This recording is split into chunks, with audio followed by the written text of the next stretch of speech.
ইসকনের মাধ্যমে ইন্ডিয়া তার প্রোপাগান্ডা বাস্তবায়ন করতে চাচ্ছে। এটা হচ্ছে আমাদের সবচেয়ে আবেগ এবং উদ্বেগ এবং চিন্তার বিষয়। আমরা যদি এখন ইসকনকে নিষিদ্ধ না করি, এটা ভবিষ্যতে রক্তের হোলি খেলার মধ্যে দিয়ে নিষিদ্ধ হবে। অনেকেই জেলে গেছে, কিন্তু আমরা কোনোদিন কোনো আইনজীবী, কোনো দলীয় নেতাকর্মী আমরা কোর্টের আদেশের পথে বাধা সৃষ্টি করিনি।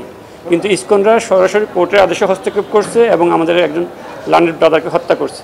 ইসকন নিষিদ্ধ এখন এটা একটা সময়ের দাবি, কারণ তারা তো গতকালকে যে আমাদের যে লার্নেড ব্রাদারকে হত্যা করা হয়েছে, তারা প্রথমে আদালত অবমাননা করে চিন্ময় দাসের গায়ে আটকে দিয়েছে। এরপর ইন্ডিয়ান পররাষ্ট্র মন্ত্রণালয় যখন বিবৃতি দিল যে চিন্ময় দাসকে মুক্তি দেওয়া হোক, তখন তারা অ্যাগ্রেসিভ হয়ে গিয়ে আমাদের এই আইনজীবীকে হত্যা করে। অর্থাৎ ইসকনরা এখন ইন্ডিয়ার যে প্রোপাগান্ডা আসে সবগুলো বাস্তবায়নের কাজ করতেছে।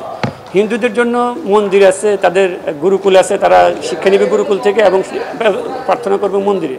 এই ইসকন এই যে সংস্থাটা আছে, এটা অলরেডি 10টা রাষ্ট্রে নিষিদ্ধ এবং বাংলাদেশেও তারা তাদের সন্ত্রাসী কার্যক্রম চালিয়ে যাচ্ছে এবং সেটা এখন অলরেডি আপনাদের সামনে প্রমাণিত।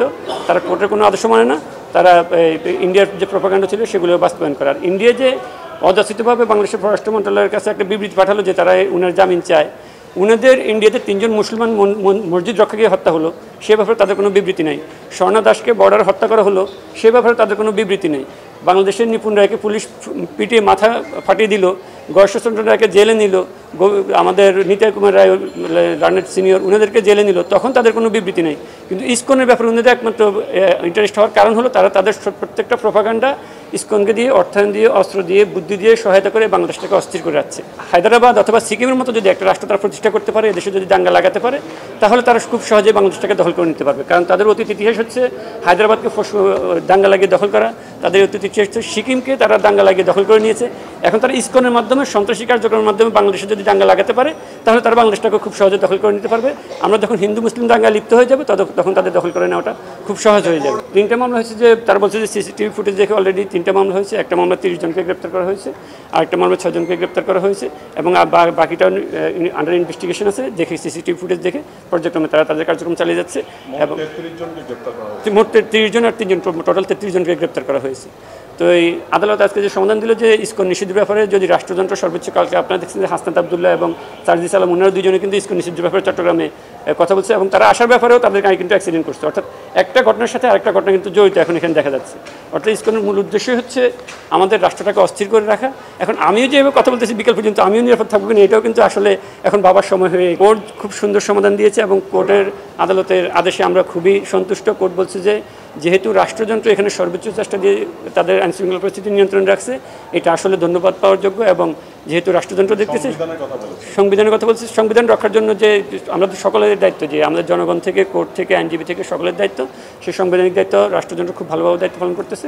কোর্টের সাথে স্যাটিসফাইড।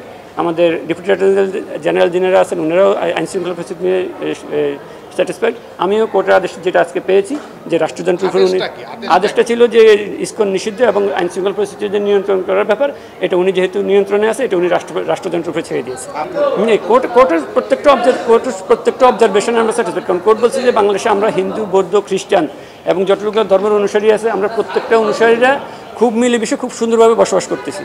এবং হিন্দুদের ব্যাপারে আমি খুব ওনারা আমার বন্ধু, আমার ভাই, আমাদের ধর্মের বিরোধী হতে পারে, কিন্তু আমরা একসাথে মিলেমিশে আছি। কিন্তু ইসকনের মাধ্যমে ইন্ডিয়া তার প্রোপাগান্ডা বাস্তবায়ন করতে চাচ্ছে। এটা হচ্ছে আমাদের সবচেয়ে আবেগ এবং উদ্বেগ এবং চিন্তার বিষয়।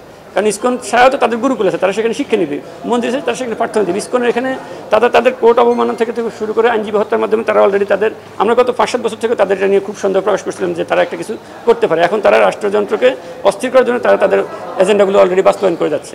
কিন্তু আমাদের রাষ্ট্রের স্বাধীনতা, সার্বভৌমত্ব রক্ষার জন্য আমরা যদি এখন ইসকনকে নিষিদ্ধ না করি, এটা ভবিষ্যতে রক্তের হোলি খেলার মধ্যে দিয়ে নিষিদ্ধ হবে। আমরা ইন্ডিয়ার সাথে বন্ধুত্বপূর্ণ সম্পর্ক চাই, তবে সেটা সমতা এবং ন্যায্যতার ভিত্তিতে।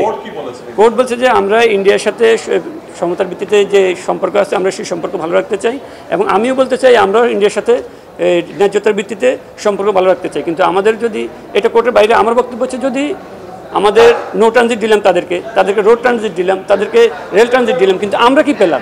এটা তো সমতার ভিত্তিতে, ন্যায্যতার ভিত্তিতে হলো না।